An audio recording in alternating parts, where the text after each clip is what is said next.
Bienvenue dans les récits extraordinaires de Pierre Bellemare.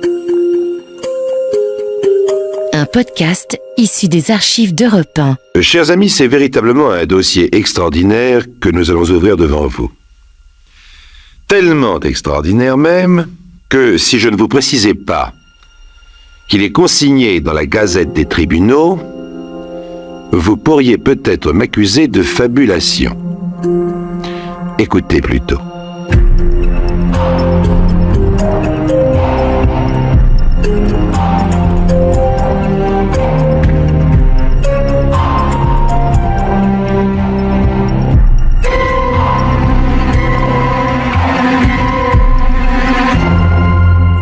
En 1707, Clémence de La Faye est une adorable jeune fille de 16 ans.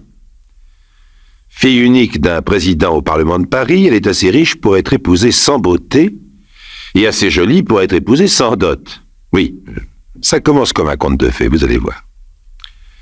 Monsieur de La Faye, homme intègre, courtois, affable, libéral, a depuis son veuvage reporté sur Clémence tous ses soins et toute son affection.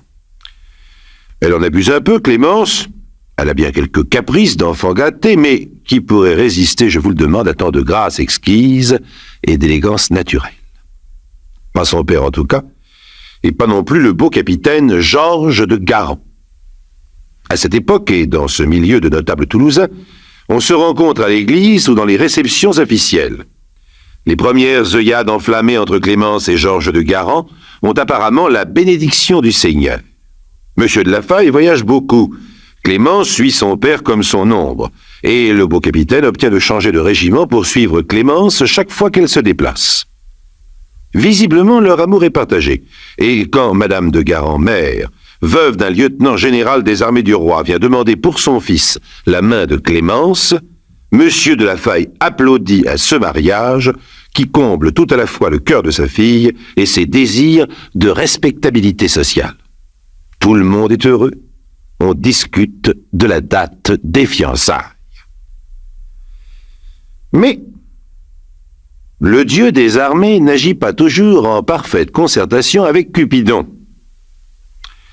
Ce matin-là, le capitaine Georges de Garan est convoqué chez son colonel. « Capitaine, vous avez 3 jours pour rejoindre votre régiment. Vous partez pour les Indes, sur les navires de l'escadre commandés par l'amiral Comte de Forbin. » Je vous laisse imaginer l'émotion du beau capitaine. Fou de chagrin, il se précipite à l'hôtel de La Faye. « Je vous en prie, monsieur le président, je vous en supplie, faites que l'on nous marie tout de suite, faites que dans ce long voyage, j'emporte au moins le titre d'époux. » « Mon cher enfant, répond doucement monsieur de La Faye, je crois qu'il faut être raisonnable. Vous partez 2 ans. 2 ans sont vite passés, et cette séparation qui vous apparaît cruelle ne pourra que renforcer votre amour. Acceptez cette épreuve avec sérénité. Je réponds, Clémence. Ma fille saura vous attendre. Le capitaine est désespéré. Les adieux avec Clémence sont déchirants.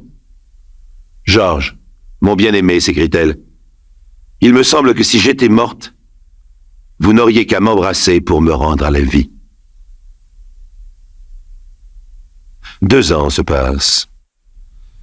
Le capitaine de Garan est aux Indes et rien n'indique qu'ils doivent rentrer bientôt. Les mauvaises nouvelles se précisent. On sait maintenant de sources quasi officielles que son régiment a été pratiquement anéanti à la suite de furieux combats et que lui-même, Georges de Garan, aurait été blessé, fait prisonnier et n'aurait pas survécu à ses blessures. À l'hôtel de La Faye, c'est le drame. Clémence se considère comme veuve. Elle n'a plus rien à faire dans cette vie futile et supplie son père de la laisser entrer au couvent. « Mon enfant, je comprends ta douleur, mais ta vie ne fait que commencer. Tu as 18 ans. Nous allons sortir, recevoir, et si dans 1 an, tu persistes dans ta décision, je te jure que je m'inclinerai. » L'année suivante, triste mais digne, Clémence épouse Monsieur de Boissieu, président à la Cour des Aides, haut fonctionnaire zélé, grand commis de l'État, Monsieur de Boissieu est ce qu'il est convenu d'appeler un excellent parti. Il donne son nom à Clémence, qui, elle, lui donne une fille. Et voilà que le 14 octobre 1711, un homme se présente rue Saint-Louis-en-Lille à l'hôtel particulier de Madame de Guarrant. Un homme à la mine sombre, hâve, les traits ravagés par la souffrance. C'est, vous l'avez deviné bien sûr, le capitaine Georges de Guarrant. Il prend à peine le temps d'embrasser sa mère, de tracer les grandes lignes de ses tribulations et des dangers auxquels il a miraculeusement échappé, et brusquement, sa voix s'étrangle. « Mère, en venant ici, je suis passé devant l'abbaye de Saint-Germain-des-Prés. Elle était toute tendue de noir et drapée comme pour un riche enterrement, et je me suis soudain senti glacé comme par un présage de malheur. »« Mon fils, dit Madame de Guarrant, c'était l'enterrement de Madame de Boissieu. »« Madame de Boissieu ?»« Oui. Clémence, la fille du président de la faille. » Georges est anéanti, fou de chagrin, incrédule. « Mais enfin, c'est impossible, Clémence est ma fiancée, jamais elle n'aurait épousé un autre homme. » « Ne la condamnez pas, mon fils. Pleurez-la et priez pour elle. Elle vous a attendu plus de 2 ans et n'a épousé M. de Boissieu qu'à la demande expresse de son père. Vous étiez porté mort. D'ailleurs, vous voyez bien que je porte votre deuil. Clémence n'a sans doute jamais cessé de vous aimer et c'est peut-être la douleur de vous avoir perdu à jamais qui l'a fait trépasser. » À la nuit tombée, Georges de Guarrant remplit ses poches d'or, ceint son épée, s'enveloppe jusqu'aux yeux d'un manteau et se dirige d'un pas décidé vers le cimetière attenant à l'abbaye de Saint-Germain-des-Prés. Le fossoyeur est là, il travaille. « Fossoyeur ! Si tu veux devenir riche, réponds. Tu as creusé une tombe ce matin ? » ?»« Oui, monseigneur. » »« Alors tu vas en retirer le cercueil, l'ouvrir devant moi, et me laisser regarder la femme qui s'y trouve enterrée. Mais monseigneur, c'est un épouvantable sacrilège. 10 000 livres. Pour oublier le sacrilège, les voici. Tu risques peut-être les galères, mais cet argent te fera perdre la mémoire. Le fossoyeur s'exécute en tremblant. On ne résiste pas à un homme aussi déterminé, ni à 10 000 livres en or. Il déterre le cercueil, le hisse péniblement au bord de la fosse. « Je vous en supplie, monseigneur, finissez vous-même. Je ne pourrai même pas toucher le cercueil, j'ai trop peur. » La pointe de l'épée du capitaine sur la gorge du fossoyeur a raison des dernières résistances. L'homme fait sauter le couvercle du cercueil à coups de pioche. Un linceul apparaît, dessinant des formes humaines. Les jambes coupées par la terreur, le fossoyeur s'est assis au bord de la fosse. Georges de Guarrant, lui, semble soudain pétrifié. Et puis d'un seul coup, il relève le drap. Clémence est bien là, qui a l'air de dormir. Avec infiniment de douceur, sous les yeux exorbités du fossoyeur, le fiancé de Clémence soulève le cadavre, le met sur ses genoux, lui parle de leur bonheur d'autrefois, de leur serment, et puis se penche sur le visage inerte et dépose sur les lèvres pâles un long et douloureux baiser. Enfin, poussant un cri déchirant qui retentit jusqu'au fond du cimetière, il s'enfuit comme un fou à travers les tombes, emportant Clémence serrée contre son cœur. Le fossoyeur, égaré, se hâte de remettre le couvercle en place, comble rapidement la fosse, se signe et disparaît avec 10 000 livres en or et la plus grande peur de sa vie.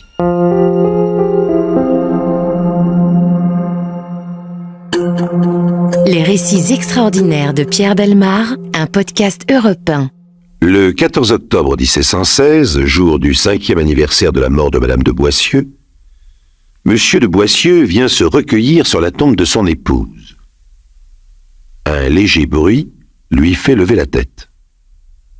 Près de lui, une femme, un voile épais cachant son visage.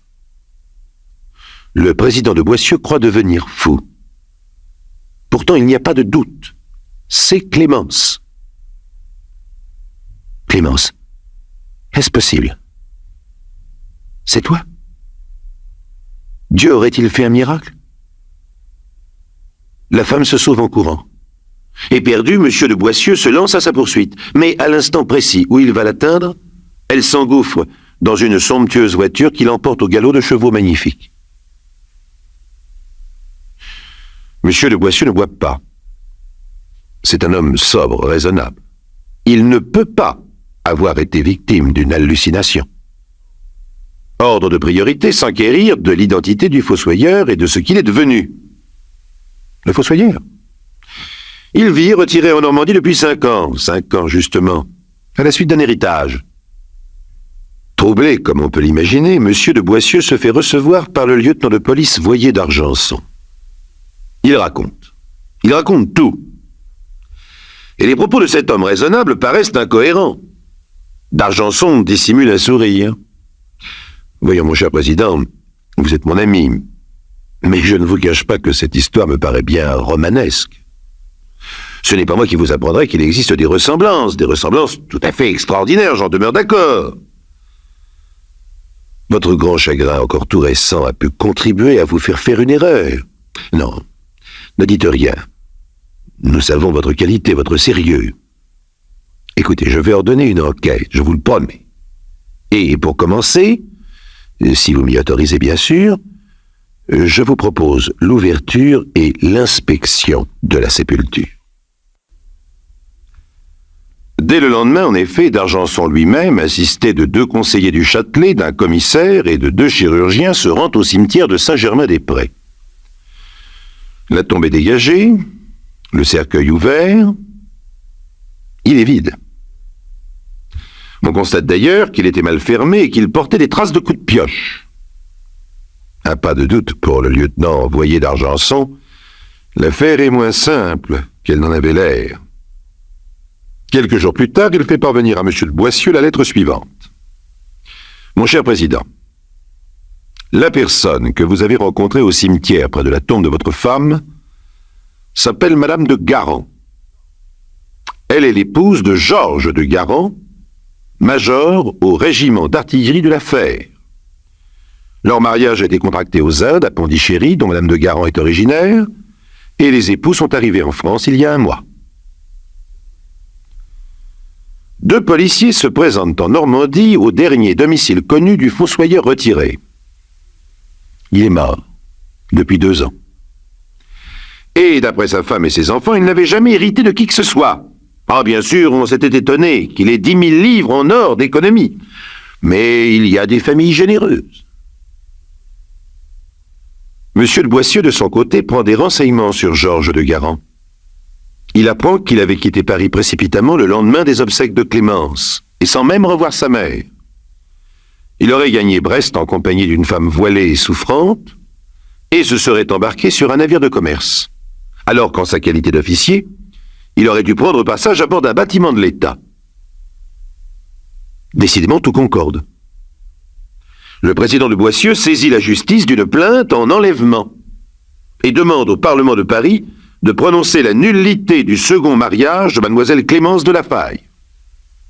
Je vous laisse imaginer, chers amis, à quel point l'opinion publique se passionne pour cette affaire. Les faits sont en eux-mêmes pour le moins bouleversants et les protagonistes se comptent parmi les plus hauts personnages de l'État. L'Académie de médecine s'agite.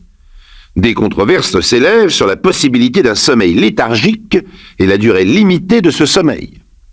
On a recours à des confrontations. Vieilli mais droit comme un nid, le corps moulé dans un habit sombre, les yeux embués de larmes, le président de la Faye tend les bras vers sa fille. Madame de Guaran ne le reconnaît pas. Dans le prétoire, l'émotion est vive. Madame de Guaran, pouvez-vous produire des pièces d'identité, un acte de baptême, un acte de mariage? Ces pièces s'avèrent rigoureusement authentiques. D'ailleurs, comment supposer qu'un loyal officier du roi, qu'un homme d'honneur comme le major de Guaran, oserait produire de fausses pièces à un procès? Le tribunal se perd en conjectures. L'un des avocats les plus éminents du Parlement de Paris plaide avec chaleur la cause de Madame de Guaran, dont l'attitude sereine, calme, digne, impressionne autant les jurés que l'éloquence de son avocat. Aucun doute. Monsieur de Boissieu a pratiquement perdu son procès. La cause de Madame de Guaran paraît inattaquable.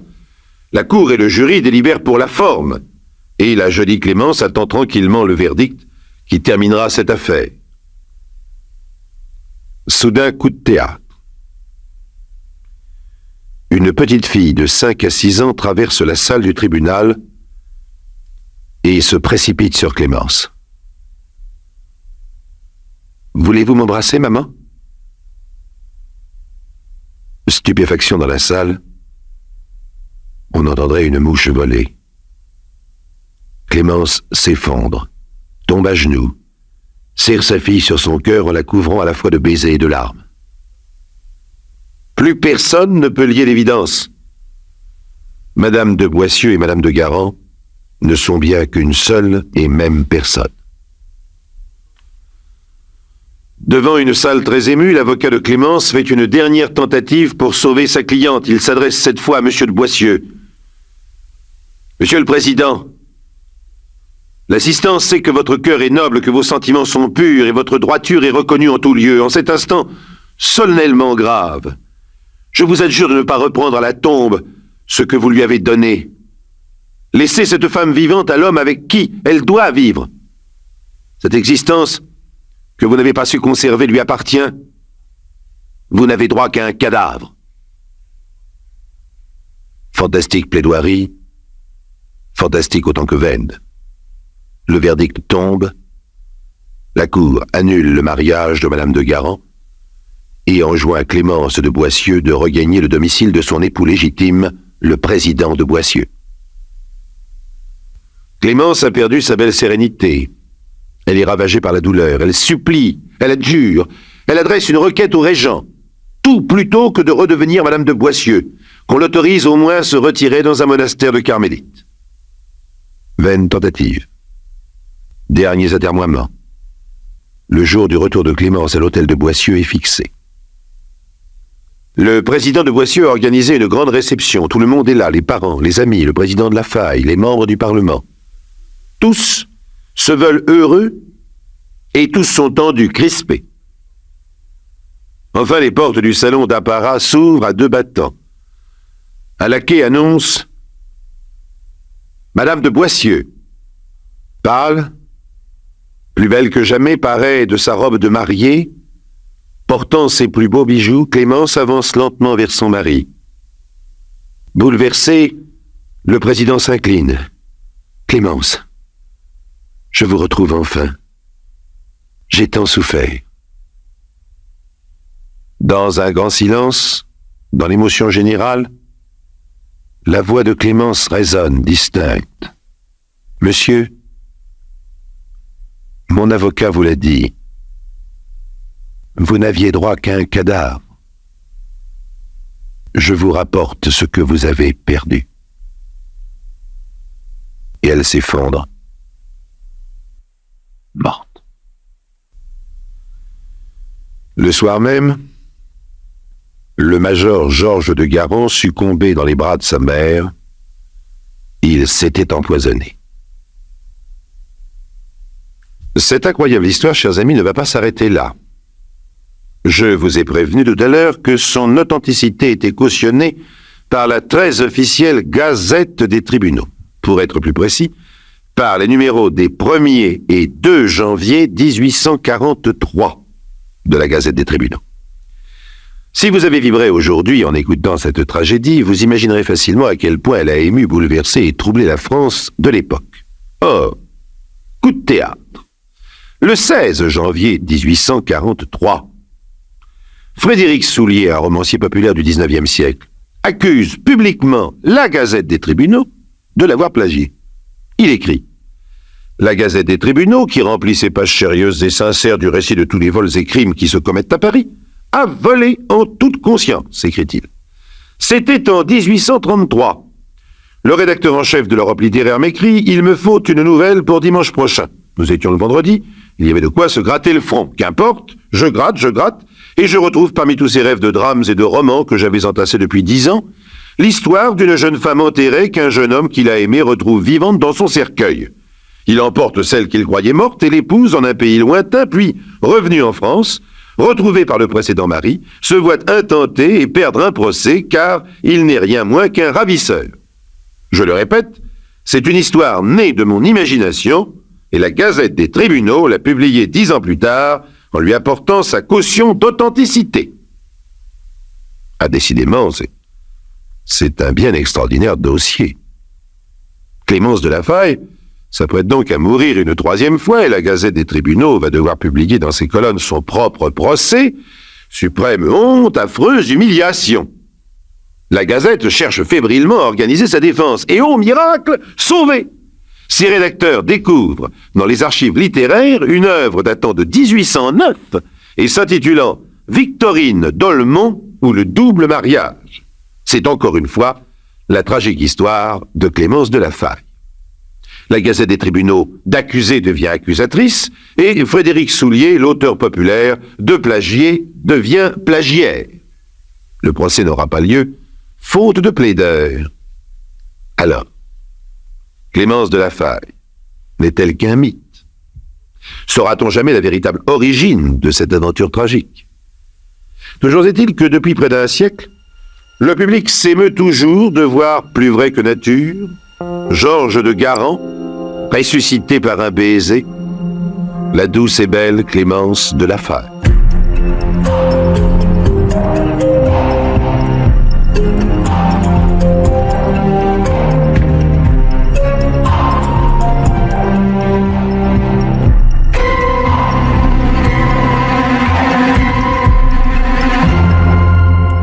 Vous venez d'écouter Les récits extraordinaires de Pierre Bellemare, un podcast issu des archives d'Europe 1 et produit par Europe 1 Studio. Réalisation et composition musicale, Julien Tarot. Production, Lisa Soster. Patrimoine sonore, Sylvaine Denis, Laetitia Casanova, Antoine Reclus. Remerciements à Roselyne Bellemare. Les récits extraordinaires sont disponibles sur le site et l'appli Europe 1. Écoutez aussi le prochain épisode en vous abonnant gratuitement sur votre plateforme d'écoute préférée.